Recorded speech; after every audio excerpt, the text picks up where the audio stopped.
Mudik adalah tradisi lebaran yang dilakukan banyak orang di Indonesia sejak dulu. Saat lebaran datang, orang-orang yang bekerja di berbagai tempat merasa perlu untuk pulang ke kampung halaman, menjenguk orang tua dan para saudara, mumpung ada libur panjang. Sebagian orang mudik menggunakan transportasi umum semacam bus atau kereta, ada pula yang mudik dengan mengendarai mobil pribadi. Kisah ini menceritakan pasangan suami istri yang mudik ke kampung halaman, tapi mereka malah tersesat ke alam gaib, dan sampai sekarang belum bisa keluar dari sana. Inilah kisahnya, dan selamat menyelami dunia misteri.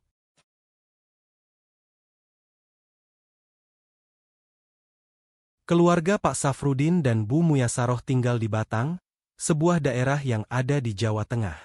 Mereka memiliki 3 anak lelaki yang semuanya tinggal di luar kota, dan 3 anak itu selalu pulang ke kampung halaman setiap lebaran tiba. Karenanya, di lebaran tahun ini Pak Safrudin dan Bu Muyasaroh juga menantikan kepulangan anak-anaknya agar bisa berlebaran bersama. 3 hari sebelum lebaran, anak pertama sudah datang. Dia bernama Umar, dan telah menikah serta punya 2 anak. Kemudian, 1 hari sebelum lebaran, giliran anak ketiga yang pulang. Namanya Fahrus, dan dia belum menikah. Fahrus mudik menggunakan kereta api. Sendirian, ia membawa cukup banyak barang sebagai oleh-oleh untuk orang tuanya. Pak Safrudin dan Bu Muyasaroh menyambut kedatangan anak-anak dan cucu-cucunya dengan pelukan kerinduan. Tinggal 1 anak lagi yang belum datang, yaitu Fikri, anak kedua.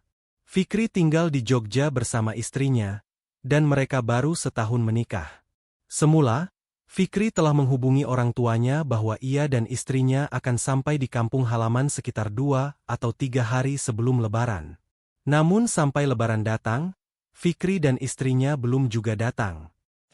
Karenanya pada malam lebaran Pak Safrudin menghubungi ponsel Fikri, menanyakan apakah Fikri masih di perjalanan, dan apakah baik-baik saja.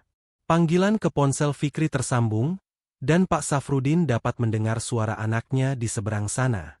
Yang membuat Pak Safrudin terkejut, Fikri menyatakan bahwa dia dan istrinya tersesat ke alam gaib dan belum bisa keluar. Waktu itu Pak Safrudin sedang duduk di ruang tengah rumahnya, bersama istri dan anak-anaknya yang telah datang. Ketika mendengar Fikri menyatakan tersesat ke alam gaib, Pak Safrudin lalu mengaktifkan loudspeaker di ponselnya, agar suara Fikri juga dapat didengarkan oleh yang lain. Pak Safrudin menanyakan pada Fikri, kenapa dia bisa tersesat ke alam gaib dan bagaimana kondisinya sekarang. Fikri pun mulai menjelaskan, dan suara yang terdengar di telepon itu disimak oleh Pak Safrudin, Bu Muyasaroh, serta Umar dan Fahrus. Menurut cerita Fikri, ia dan istrinya telah meninggalkan Jogja 3 hari sebelum lebaran. Dengan menggunakan mobil, Fikri membawa cukup banyak makanan yang rencananya akan diberikan sebagai oleh-oleh untuk orang tua dan sanak saudara di kampung. Perjalanan dari Jogja lancar-lancar saja, sampai memasuki wilayah Semarang. Selama perjalanan di Semarang juga tidak ada masalah, hingga akhirnya keluar dari Semarang dan masuk kota-kota setelahnya. Fikri sudah hafal rute perjalanan dari Jogja ke Batang, dan ia tahu jalan mana saja yang harus dilalui, kota-kota apa saja yang akan ia lewati. Sampai akhirnya mobil Fikri tiba di daerah Plelen, sebuah wilayah yang masuk daerah Batang. Sebenarnya, sekitar setengah jam setelahnya ia sudah akan sampai di kampung orang tuanya. Waktu itu sudah sore menjelang maghrib, dan istri Fikri sempat mengatakan kalau mereka mungkin akan sampai di rumah orang tua Fikri sekitar Isya. Jalanan di sekitar Plelen naik turun, sementara di kanan kirinya adalah hutan serta perkebunan. Rata-rata mobil yang lewat daerah itu akan hati-hati, karena jalanan yang terus naik turun atau menikung, sementara di sana tidak ada penerangan. Ketika sore tiba, jalanan di sana sudah gelap akibat rimbunnya hutan dan perkebunan di kanan kiri jalan. Waktu itu pun Fikri mengendarai mobilnya dengan hati-hati. Namun sebuah kecelakaan tak terduga kemudian terjadi. Mungkin karena daerah itu terus diguyur hujan tanpa henti beberapa waktu terakhir. Ada banyak bagian jalan yang berlubang. Semula Fikri bisa menghindari lubang-lubang itu, tapi akhirnya kewaspadaannya menurun, dan tanpa sengaja roda mobilnya terperosok ke sebuah lubang di jalan. Lubang itu sepertinya cukup dalam, hingga terdengar suara bemper depan mobil yang membentur permukaan lubang. Fikri mencoba menekan pedal gas, agar roda mobilnya keluar dari lubang, agar ia bisa meneruskan perjalanan. Tapi mesin mobil malah mati. Fikri pun menyalakan mesin mobilnya, dan mesin mobil kembali menyala, tapi kemudian Fikri merasa ada yang aneh. Jalan yang ia lihat di depan sepertinya berbeda dengan jalan yang ia lihat tadi. Dan ketika ia kembali menekan pedal gas untuk mengeluarkan roda mobil dari dalam lubang, roda mobilnya meluncur dengan mulus, seperti tidak keluar dari lubang.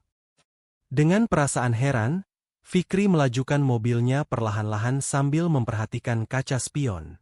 Di kaca spionnya, jalan di belakang tampak sepi, tanpa ada satu kendaraan pun.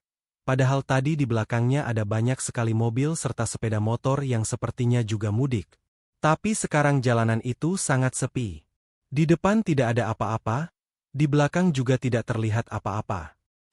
Istri Fikri, bernama Risa, juga menyadari keanehan itu, hingga meminta Fikri agar menghentikan mobil. Lampu-lampu mobil masih menyala, hingga mereka dapat melihat ke depan dan ke belakang dengan penerangan yang cukup. Tapi yang mereka dapati adalah jalanan sepi, tanpa ada orang atau kendaraan satupun.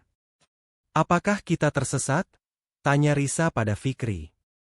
Fikri yakin mereka tidak tersesat, karena saat itu ada di daerah Plelen yang hanya memiliki satu lajur jalan, dan mereka juga tidak berbelok ke arah manapun. Mestinya, menurut Fikri, mereka tinggal mengikuti jalan yang ada di Plelen, sampai kemudian tiba di wilayah kota Batang.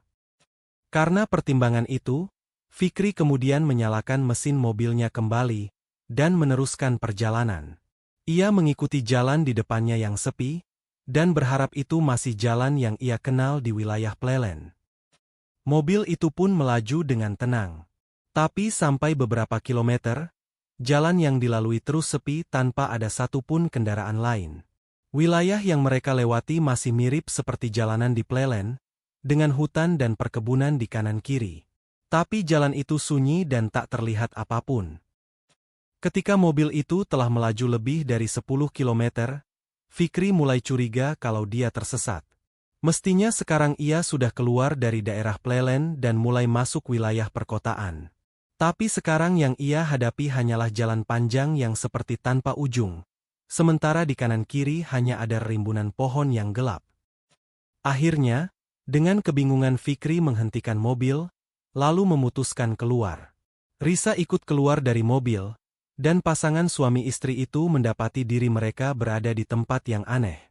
Di depan dan di belakang mereka hanya ada jalan memanjang yang entah akan sampai di mana, sementara di kanan kiri jalan adalah kegelapan yang mencekam.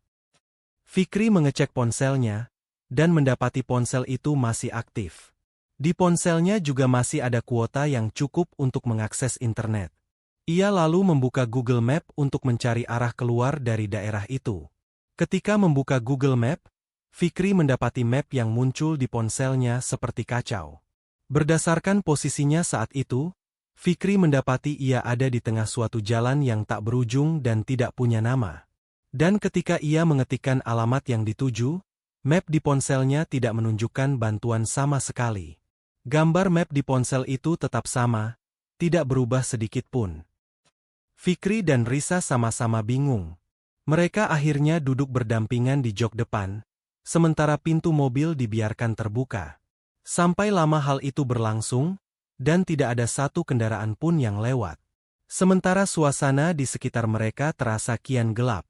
Mereka akhirnya tertidur di dalam mobil, dan terbangun keesokan harinya, kembali mendapati suasana sunyi senyap tanpa seorang pun. Fikri mencoba menjalankan mobilnya, menyusuri jalanan yang ada di sana. Tapi sampai berkilo-kilometer bahkan sampai bensin habis, mereka tidak sampai dimanapun. Yang ada di depan mereka hanya jalan panjang yang seperti tak berujung, sementara kanan kiri mereka tetap pepohonan rimbun. Sambil kelelahan dan frustrasi, Fikri mulai membicarakan pada Risa mengenai kemungkinan yang terjadi, bahwa bisa jadi mereka sekarang tersesat ke alam gaib. Risa kaget sekaligus ketakutan, juga bertanya bagaimana mereka bisa tersesat ke alam gaib. Fikri menjelaskan bahwa ada kalanya orang tanpa sengaja masuk ke alam gaib dengan berbagai cara. Terkait mereka berdua, momen saat roda mobil mereka jatuh ke lubang di jalan tadi tampaknya jadi pencetus terbukanya portal ke alam gaib, hingga mereka tanpa sengaja masuk ke alam gaib. Untuk menenangkan istrinya, Fikri mengatakan bahwa untuk beberapa waktu ke depan mereka punya bekal cukup untuk bertahan hidup. Ponsel masih aktif, baterainya bisa diisi ulang di mobil, sementara makanan dan minuman juga tersedia. Makanan yang sedianya untuk oleh-oleh orang tua bisa mereka manfaatkan untuk bertahan hidup selama berada di alam gaib, sambil mencari jalan keluar dari sana. Ketika kemudian Fikri menerima telepon dari ayahnya, Fikri dan Risa pun amat gembira, karena setidaknya masih dapat berkomunikasi dengan keluarga mereka. Fikri pun meminta ayahnya agar mencari orang pintar yang sekiranya dapat membantu mengeluarkan ia dan istrinya dari alam gaib. Bagaimanapun Fikri dan Risa ingin berlebaran dengan keluarga di rumah, bukan di alam gaib. Sejak hubungan telepon itu, dan setelah meyakini anak serta menantunya tersesat ke alam gaib, Pak Safrudin pun berusaha mencari informasi mengenai orang pintar yang sekiranya dapat membantu. Yang jelas, sampai saat ini Fikri dan Risa masih ada di alam gaib, dan kita tidak tahu bagaimana keadaan mereka saat ini di sana. Jangan lupa like, komen, share dan subscribe, agar tidak ketinggalan kisah-kisah misteri lain di channel ini. Sampai jumpa di kisah berikutnya.